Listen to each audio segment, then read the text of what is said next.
2023 সালে নবম শ্রেণী পাশ করে যে সকল ছাত্রছাত্রীরা দশম শ্রেণী অর্থাৎ ক্লাস 10-এ উঠেছ তাদের জন্য আজকের এই বিশেষ ভিডিও। আজকের ভিডিওটিতে আমরা যেহেতু তোমরা 2024 সালে মাধ্যমিক পরীক্ষার প্রিপারেশান নিচ্ছ এবং 25 সালে মাধ্যমিক পরীক্ষা দেবে, সেই জন্য ক্লাস 10 অথবা মাধ্যমিকের জন্য বিশেষ ভূগোল ও পরিবেশ বই মাধ্যমিক 2025 সালের উপযোগী কোন কোন বইগুলো হতে পারে তা নিয়ে আলোচনা। নমস্কার বন্ধুরা, বেঙ্গলি স্টাডি উইথ জিৎ চ্যানেলে তোমাদের সকলকেই স্বাগত জানাই। ভিডিওটা শুরু করার আগে একটা অনুরোধ, ভিডিওটা ভালো লেগে থাকলে অবশ্যই ভিডিওটিকে একটি লাইক করে বন্ধুদের সঙ্গে শেয়ার করতে ভুলবে না। চ্যানেলে যদি নতুন হয়ে থাকো তাহলে অবশ্যই চ্যানেলটিকে সাবস্ক্রাইব করে পাশে থাকা বেল আইকনটি প্রেস করে চ্যানেলের সঙ্গে থাকবে। তাহলে চলো দেখে নিই মাধ্যমিক 2025 সালের উপযোগী শ্রেষ্ঠ ভূগোল টেক্সট বই বা রেফারেন্স বই এবং সহায়িকা বই কোনগুলো। প্রথমেই যে বইটির কথা বলবো সেটি আমার মনে হয় ক্লাস 10 অর্থাৎ দশম শ্রেণীর ছাত্রছাত্রীদের সকলের কাছে রাখা উচিত রেফারেন্স বুক হিসেবে।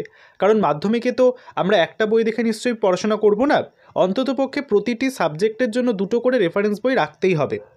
প্রথমে ওরিয়েন্টাল বুক কোম্পানি থেকে প্রকাশিত অনুজ বরণ সরকার স্যারের লেখা ভূগোল ও পরিবেশ, এই বইটি কিন্তু অত্যন্ত ভালো একটি বই। 2 নম্বরে রয়েছে বুক ইন্ডিয়া পাবলিকেশনের তরফ থেকে প্রকাশিত যুধিষ্ঠির হাজরা ও অনিরুদ্ধ হাজরা স্যারের লেখা আধুনিক ভূগোল ও পরিবেশ। তৃতীয়, বাণী সংসদ থেকে প্রকাশিত কানাইলাল মণ্ডল ও অলোকনাথ ঘোষ স্যারের লেখা ভূগোলিকা ও পরিবেশ, এই 3টি বই। আচ্ছা, প্রথমে যে 3টি বইয়ের কথা বললাম, এই 3টি বই উন্নত মানের বা যে সকল ছাত্রছাত্রীরা ভূগোল ভালোবাসো পড়তে, ভূগোল নিয়ে ভবিষ্যতে পড়ার পরিকল্পনা রয়েছে তাদের জন্য। এর পরবর্তীতে যে বইগুলো আমি দেখানোর চেষ্টা করব সেগুলো কিন্তু ভালো ছাত্রছাত্রী এবং মধ্যম মানের ছাত্রছাত্রী যারা ভূগোলের কঠিন ভাষাটাকে অতটা ভালো বুঝতে পারে না তাদের জন্য উপযুক্ত। দেখে নি তাহলে পরবর্তী কোন বইগুলোর কথা বলছি আমি। নাম্বার 4 যে বইটির কথা বলছি সেটি হচ্ছে ছায়া প্রকাশনী থেকে প্রকাশিত দুলাল দাসের লেখা ভূগোল ও পরিবেশ। এরপরে রয়েছে প্রান্তিক প্রকাশনী থেকে প্রকাশিত রণজিৎ গড়াং স্যারের লেখা আধুনিক ভূগোল ও পরিবেশ। এবং লাস্টে যে বইটির কথা বলবো সেটি হচ্ছে এবিএস পাবলিকেশন থেকে প্রকাশিত হয় অনিশ চট্টোপাধ্যায় স্যারের লেখা মাধ্যমিক ভূগোল ও পরিবেশ। এখানেও বলে রাখি, আজ যে 6টি বইয়ের কথা আমি বললাম সে 6টি বই কিন্তু সকল প্রকার ছাত্রছাত্রীদের জন্য যথোপযুক্ত। মধ্যম মান বা উন্নত মানের এখানে কথাটা আমি ব্যবহার করলাম ঠিকই, কিন্তু প্রত্যেকটি বই কিন্তু নিজের নিজের জায়গায় শ্রেষ্ঠ। কোনো বইকে অপমান করা আমার উদ্দেশ্য নয়। এখানে যে যে রাইটারদের কথা আমি বললাম তারা নিজ ক্ষেত্রে তাবড় রাইটার, তাদের কোনো তুলনা হয় না একে অপরের সঙ্গে। সেক্ষেত্রে তোমরা এই 6টি বইয়ের মধ্যে থেকে যে কোনো একটি বা দুটি বই কিন্তু রেফারেন্স বই হিসেবে সংগ্রহ করতে পারো। এখনও স্কুল শুরু হয়নি, জানুয়ারি মাসে স্কুল শুরু হয়ে গেলেই কিন্তু তোমাদের স্কুল থেকে নির্দিষ্ট বুক লিস্ট বা বইয়ের তালিকা দিয়ে দেওয়া হবে। অবশ্যই মিলিয়ে নেবে তাদের মধ্যে এই বইগুলো রয়েছে কিনা। এছাড়াও বাজার চলতে আরও অন্য একটি বই রয়েছে যেটি পারুল প্রকাশনী থেকে প্রকাশিত হয়, ঝর্ণা তালুকদার এবং জয়ন্ত কুমার পাত্র স্যারের লেখা আমার পৃথিবী বইটি। এই বইটিও কিন্তু যথেষ্ট উপযুক্ত। দেখে নেবে এই 6-7টি বইয়ের মধ্যে তোমাদের বুক লিস্টে বইগুলো আছে কিনা। যদি না থাকে তাহলে কিন্তু এর মধ্যে থেকে অবশ্যই সংগ্রহ করার চেষ্টা করবে। আচ্ছা, এবার একটু তাহলে সহায়িকা নিয়ে আলোচনা করা যায়। সেক্ষেত্রে বলতে গেলে বাজারে কিন্তু বিভিন্ন প্রকাশনীর বিভিন্ন সহায়িকা অ্যাভেলেবেল রয়েছে। সেক্ষেত্রে মাধ্যমিকের জন্য তোমাদের কিন্তু রায়ান মার্টিন, প্রান্তিক, ছায়া প্রকাশনী, এই 3টে সহায়িকা বেস্ট হবে।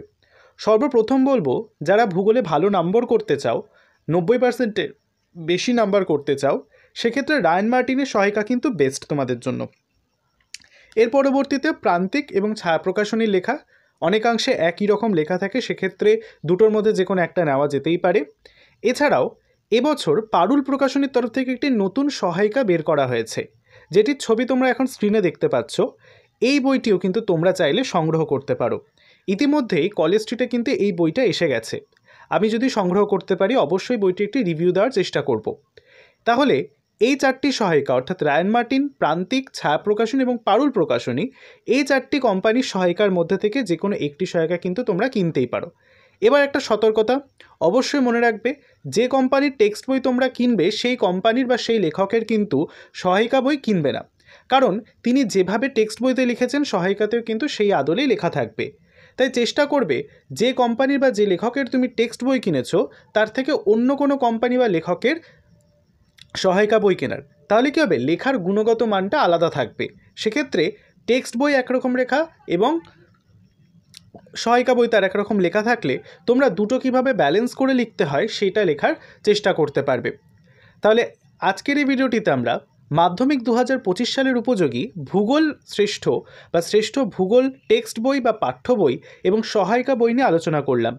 আশা করছি ভিডিওটা ভালো লেগেছে। ভালো লেগে থাকলে অবশ্যই ভিডিওটিকে একটি লাইক করে বন্ধুদের সঙ্গে শেয়ার করতে ভুলবে না।